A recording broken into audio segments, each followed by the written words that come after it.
Ehi là, ciao ragazzi e benvenuti a un nuovo video sul canale di Triber.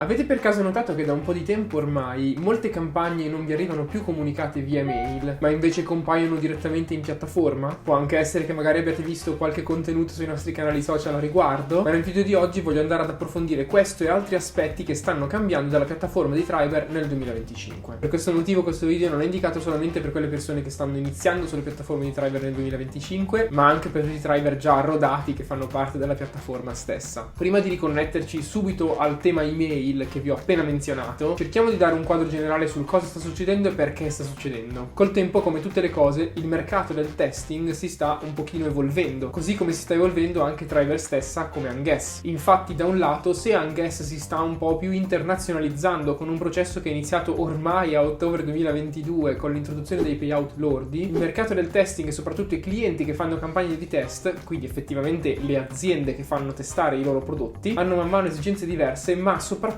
esigenze sempre più specifiche. Abbiamo quindi questi due trend che apparentemente potrebbero sembrare scollegati, ma che in realtà confluiscono in una serie di effetti che toccano tutti voi Tribers. Infatti, da un lato abbiamo la personalizzazione offerta da parte di Unguess ai propri clienti, come anche l'aumento alla fine in realtà della pool dei clienti, come per esempio è stata l'unione con Fairpaction di cui abbiamo parlato in questo video qua. E dall'altro abbiamo appunto clienti che chiedono cose sempre più specifiche e quindi che ci portano anche a fare più campagne special di cui abbiamo parlato sempre in quest'altro video qua. Questo per dire che molto spesso ormai i clienti cercano tester che siano anche in linea con potenziali utilizzatori dei loro prodotti. Questa cosa è sempre stata vera ed è sempre stata una delle basi del crowd testing, diciamo uno dei principali vantaggi oltre a quello classico di poter coprire tantissimi dispositivi e casi d'uso, ma ora è proprio più vera che mai. Ora, questo significa che forse il livello non conta più niente, il numero di bug trovati, bug critici, bug high trovati non contano più niente, non servono eccetera? Assolutamente no, sono comunque caratteristiche molto importanti che comunque definiscono quanto siete bravi effettivamente, quanta esperienza avete più che altro e vi fanno emergere comunque da una potenziale folla. Ma sicuramente adesso anche un potenziale cliente va alla ricerca di persone che siano utilizzatori di quel servizio lì o potenziali utilizzatori, che parlino una certa lingua, che siano in una certa area geografica, eccetera. In più l'alto numero di clienti fa sì che le campagne vengano semplicemente pubblicate in piattaforma, senza che vi venga mandata un'email specifica per ogni campagna per la quale sareste un buon match. Quindi in ultima analisi tutte queste novità, se vogliamo, sono dei sottoprodotti sia dell'internazionalizzazione dei servizi offerti da Unguess, ma anche della personalizzazione, dell'aumento dei clienti e quindi conseguente aumento delle campagne e in generale anche di un semplice trend di mercato che mostra che le aziende che vogliono testare i loro prodotti effettivamente vanno proprio alla ricerca di cose sempre più personalizzate. Ma ora andiamo all'atto pratico. Cosa significano per voi questi cambiamenti? Cosa significano per voi queste novità? E come essere preparati e gestirle al meglio? Ovviamente rimangono valide molte delle cose che abbiamo già detto, come per esempio il fatto che sia molto importante avere comunque un ottimo record di bug trovati, soprattutto high e critici, quanto sia importante il livello, quanto è chiaramente importante aver fatto i corsi, quindi sicuramente tutte queste caratteristiche rimangono, ma ci sono una serie di novità. Primo fra tutti direi assolutamente l'importanza del profilo, proprio perché molte delle campagne vi vengono direttamente mostrate in piattaforma se siete un buon match per quelle campagne, e proprio perché si va alla ricerca ancora di più di una personalizzazione nei test è super importante completare il proprio profilo accuratamente. Quindi questo significa non solamente la sezione base ma anche quella avanzata con tutte le sue caratteristiche. So che è una cosa che potenzialmente può essere lunga, so che è una cosa che potenzialmente può portare via tempo, però ne vale la pena e in più vale la pena tenerlo aggiornato man mano nei mesi. Chiaramente uno non è che può aspettarsi di aggiornarlo subito, ma tendenzialmente tenere una lista dei propri dispositivi e il proprio profilo aggiornata, magari facendo un controllo una volta al mese, è veramente un'ottima idea. In più mi raccomando, non commettete errori piccoli ma comunque che potrebbero costarvi una campagna, come per esempio l'errore di non segnare tutte le lingue che si sanno parlare sul profilo. Questo perché banalmente è vero che se vi viene chiesta la lingua che parlate e voi siete per esempio italiani e parlate italiano, ha senso mettere italiano, ma se siete anche in grado di parlare in inglese, questo potrebbe portarvi a fare qualche campagna che richiede l'utilizzo dell'inglese. Ma lo stesso tipo di esempio vale per tutti quelli che parlano qualsiasi tipo di lingua. Un'altra cosa che vi consiglio di fare è semplicemente di tenervi la piattaforma piattaforma aperta in background. Questo ovviamente si applica ai momenti in cui siete al computer durante la giornata. Non è che si può pretendere che uno sia lì a refreshare la piattaforma ogni 20 secondi, però il ragionamento è che tenerla aperta o comunque almeno dare un'occhiata una volta al giorno vi può permettere di vedere subito quali sono le campagne disponibili, anche perché appunto non è detto che riceviate un'email associata a quella specifica campagna per la quale potreste essere un buon match. È quindi importante anche solo dare un'occhiata, vedere un pochino, leggere la descrizione della campagna e capire se ha senso candidarsi. Quindi insomma interagire con la piattaforma, essere aggiornati e mettersi in gioco in un certo senso. Chiaro è che comunque magari vi arriveranno delle email relative a qualche campagna, questo non significa che le email non verranno mai più mandate, ma in linea generale queste email vengono mandate quando non ci sono abbastanza tester, magari che vengono ritrovati semplicemente mettendo la campagna in dashboard. Quindi se qualcuno è più veloce di voi nel notare la campagna e si iscrive prima di voi e la campagna raggiunge il suo numero di tester massimo, allora chiaramente le selezioni verranno chiuse. Questo anche perché un altro trend che è comunque presente, che fa molto piacere, è che il numero di drivers è in aumento, anche se vogliamo come sottoprodotto dell'internazionalizzazione. Chiaramente nuovi drivers da altri stati si possono unire, quindi oltre a questo punto di entrare giornalmente, se vogliamo, in dashboard o comunque tenersela aperta, darci un'occhiata, collego a uno degli ultimi punti, che è quello di affrettarsi nel candidarsi, ovvero quando si vede una campagna disponibile è tendenzialmente buona norma aprirla e cercare di capire se ci si può candidare, dare un'occhiata e quindi cercare di candidarsi tendenzialmente subito. Questo appunto perché si ha sempre l'idea che i posti sono limitati e non è detto che se la lascio lì pensando vabbè mi candido domani, poi domani effettivamente sarà ancora lì. Ora ragazzi, immagino anche che ci potranno essere delle critiche mosse a tutti questi cambiamenti che stanno avvenendo, soprattutto magari in relazione a delle cose che sono effettivamente delle scelte fatte da Triber, perché mentre Triber non può farci niente per quanto riguarda le richieste di un potenziale cliente o la personalizzazione che un potenziale cliente chiede per quanto riguarda i tester che andranno a testare il loro prodotto, chiaramente capisco che uno possa dire vabbè ma perché non mandate le email? Per me era più comodo che voi mandaste le email, per me era più comodo ricevere notifica di ogni campagna che veniva pubblicata. Mentre questa cosa io la capisco completamente, perché dopo tutto sono anche un tester, mi farebbe comodo. Purtroppo capisco anche che non rimane una cosa fattibile per quanto riguarda Triber in sé, semplicemente perché il numero di campagne che stanno venendo portate avanti non cresce linearmente col numero di clienti. Questo vuol dire che se io per esempio sono un cliente di Anguess, non per forza farò solamente una campagna, quindi se Anguess aggiunge un cliente non verrà aggiunta una sola campagna, ma anzi verranno fatte più campagne potenzialmente ricorrenti, magari di tipo diverso, usability, poi special, debugganti, in classiche. Questo quindi per dire che cosa? Per dire che essendo il numero di clienti in forte crescita è anche in forte crescita il numero di campagne e mandando le email letteralmente non ci si starebbe più dietro. Non solo, come vi accennavo prima, è anche in crescita il numero di drivers che sono presenti in piattaforma e non solamente i drivers che sono iscritti, ma proprio in generale il numero di persone attive. Questo punta verso la direzione del fatto che gestire email a livello di scale così grandi non solo può rappresentare un costo effettivamente non giustificato per quanto riguarda driver, ma anche rappresenta un grande spreco, uno spreco di energia, uno spreco di tempo, di persone coinvolte che ci lavorano dietro, e il tutto per un servizio che effettivamente per ogni driver è solamente di poco più migliorativo. Infatti non costa niente tenersi la piattaforma aperta come scheda del browser e una volta al giorno cliccare refresh. È una piccola azione per i driver, ma è sicuramente un grande passo per Anguess, che se immaginiamo che una campagna abbia 5.000 persone che rientrano nel target di quella campagna che possono testare, se l'email venisse spedita a 5.000 persone perché non sappiamo effettivamente quante risponderanno e ne servono almeno 500, vuol dire che comunque 4.500 di quelle email saranno state spedite a vuoto, e questa cosa è chiaramente non giustificata quando quelle stesse persone potevano semplicemente cliccare refresh sulla scheda del loro browser almeno una volta al giorno. Detto questo ragazzi, io spero che il video vi sia piaciuto. Erano una serie di aggiornamenti che mi sentivo di portarvi, soprattutto perché so che se vengono seguiti possono migliorare la vostra esperienza, portarvi ad avere più campagne, che in ultima analisi significa più guadagni potenzialmente. Detto questo, fatemi sapere nei commenti se voi avete qualche altro trucco particolare che io non ho menzionato e che avete notato che può funzionare. Ovviamente se avete domande lasciatemi anche quelle, andrò a rispondere a tutte, e direi che per il resto questo video si può concludere qua.